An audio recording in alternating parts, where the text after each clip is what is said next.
पल्लवी, आप सभी का ग्राम सेवा न्यूज चैनल में तहे दिल से स्वागत करती हूँ।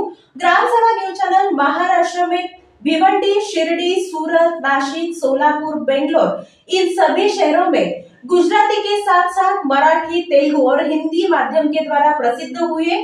आज ही ग्राम सेवा न्यूज चैनल को सब्सक्राइब करें, शेयर करें और लाइक।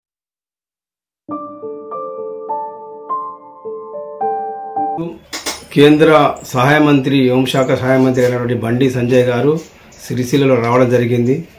మరి ఆయన ఎన్నికై ఇప్పటికి సంవత్సరమైంది. గతంలో కూడా 5 ఏళ్ళు పరిపాలన చేయడం జరిగింది. కానీ సిరిసిల్ల నియోజకవర్గానికి సంబంధించి రాజన్న సిరిసిల్ల జిల్లాకు సంబంధించి ఇక్కడ పెద్ద మొత్తంలో పవర్లూమ్ కార్మికులు పనిచేస్తూ ఉన్నారు. దీని మీద ఆధారపడి బతుకుతూ ఉన్నారు. కానీ ఈ 5 ఏళ్ళు కావచ్చు, ఇప్పుడు వచ్చిన ఏడాది నుంచి కావచ్చు, ఒక్క పని కూడా పవర్లూమ్ కార్మికులు చేయడం లేదు. మరి 3 మాసాల క్రితమేమో ఢిల్లీలో కేంద్ర మంత్రికి మరి ఇక్కడ వస్త్రాలకు సంబంధించిన ఉత్పత్తులు మెగా క్లస్టర్ గురించో దేని గురించో చెప్పడం జరిగింది. కానీ ఆయన అది ప్రకటన వరకు వినతి పత్రానికి పరిమితమైంది. కానీ ఇక్కడికి ఏ పథకం కూడా తీసుకురాలేదు. కేంద్ర ప్రభుత్వం ఏ ఆర్డర్ కూడా తీసుకురాని పరిస్థితి ఉంది. మరి ఇప్పటికే ఈ సంవత్సరంలో ఆయన ఎన్నికైన సంధి సుమారుగా 15 మంది పవర్లూమ్ కార్మికులు చనిపోయారు. ఏదో ఒకసారి పర్మిషన్ వెళ్ళండి తప్పించి మరి ఇక్కడ ఆత్మహత్యలు నివారించే కొరకు కావచ్చు, ఇక్కడ ఉపాధి గురించి కావచ్చు, మరి కేంద్ర ప్రభుత్వం ఏనాడు కూడా తీసుకురాని పరిస్థితి బండి సంజయ్ గారి ఉంది. కాబట్టి ఆయన కూడా నిజంగా పవర్లూమ్ కార్మికుల ఇక్కడ నేతల మీద ప్రేమ ఉంటే వెంటనే కేంద్రంలో ఉన్నటువంటి కేంద్ర మంత్రితో మాట్లాడి కేంద్ర ప్రభుత్వానికి అవసరమయ్యేటువంటి వస్త్రాలను సిరిసిల్లలో ఉత్పత్తి చేయించాలి. అట్లాగే మెగా క్లస్టర్ కూడా వెంటనే తీసుకురావాలి, ఇక్కడ ఉపాధి కల్పించాలని బండి సంజయ్ గారిని కోరుతా ఉన్నాం. అది దాంతోపాటు మరి ఇక్కడ నిన్న ముఖ్యమంత్రి గారు నేతన్న కార్మికులకు సంబంధించి చేనేత కార్మికులకు చేనేత భరోసా అని పథకం ప్రకటించారు. అది చేనేత కార్మికులకు మాత్రమే వర్తించే పథకం కాబట్టి మరి దాన్ని కూడా ఇక్కడ పవర్లూమ్ కార్మికులకు వర్తింపే విధంగా ఇక్కడ పవర్లూమ్ కార్మికులతో పాటు పవర్లూమ్ అనుబంధ రంగ కార్మికులకు కూడా వర్తింపజేయాలని మేము పవర్లూమ్ వర్కర్స్ సిఐటిగా డిమాండ్ చేస్తా ఉన్నాం. అదేవిధంగా మ్యాక్స్ సంఘాలకు సంబంధించినటువంటి మహిళా సంఘాలకు సంబంధించినటువంటి వస్త్రాలను కూడా ఉత్పత్తి చేస్తామని చెప్పి 6 నెలలు అయింది, ఇంకా దాన్ని ఆర్డర్ లేదు. తొందరగా ఆర్డర్ ఇచ్చిన కార్మికులు ఉపాధి కల్పించాలి. కార్మికుల డిమాండ్లు ఏవైతున్నాయి worker to owner yarn subsidy వెంటనే అమలు చేయాలని కోరుతా ఉన్నాం. తెలంగాణ రాష్ట్ర ప్రభుత్వము రాష్ట్రంలోని చేనేత కార్మికులు, మరమగ్గాల కార్మికులకు సంబంధించి నేతన్న అభయాస్తం అనే పేరుతోని 3 పథకాలను ప్రకటించడం జరిగింది. ఇటు పథకాలు ఏవైతే ఉన్నాయో గతంలో ఉన్నటువంటి పథకాలనే కొద్దిపాటి మార్పులు చేస్తూ పేర్లు మార్చినటువంటి పరిస్థితి మనకు కనబడతా ఉంది. ప్రధానంగా చూసుకున్నట్లయితే గతంలో ఉన్నటువంటి థ్రిఫ్ట్ పథకాన్ని నేతన్న పొదుపు పథకం అని చెప్పి పెట్టి దాన్ని 36 నెలల కాలపరిధి ఉన్నదాన్ని 24 నెలలకు కుదించడం జరిగింది.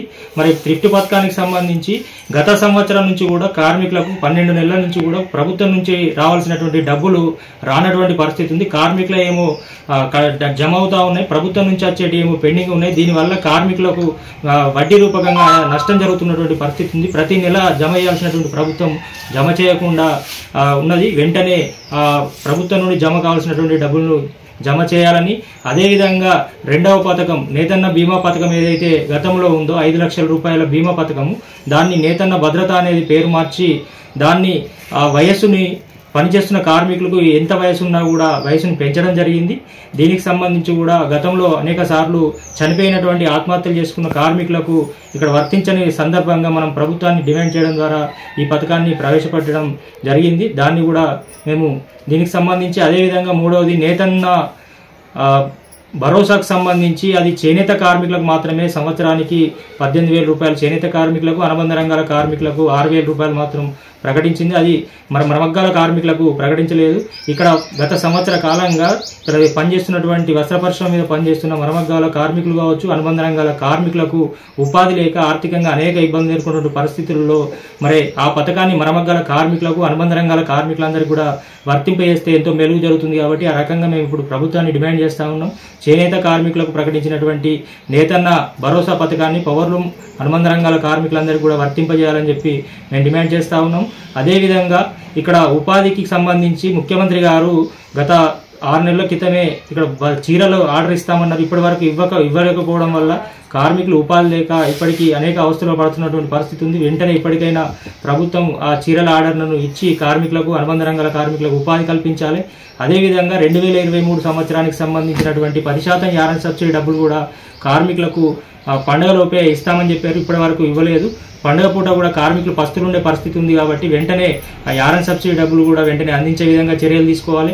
గత ప్రభుత్వంలో శాశ్వత పరిష్కారంలో భాగంగా వర్కర్ టు ఓనర్ ఏదైతే ఉందో, మరి కార్మికులకు సంబంధించి ఆత్మహత్యల నేపథ్యంలో ఇక్కడ ఉన్నటువంటి అధికారులు, ప్రభుత్వ పెద్దలకు సమక్షంలో కూడా అనేక సార్లు చర్చలు జరిపి ఇక్కడ కార్మికులకు ఏమైతే బాగుంటాయని చెప్పి క్షేత్రస్థాయిలో అందరి నుంచి సమాచారం తీసుకున్నారు.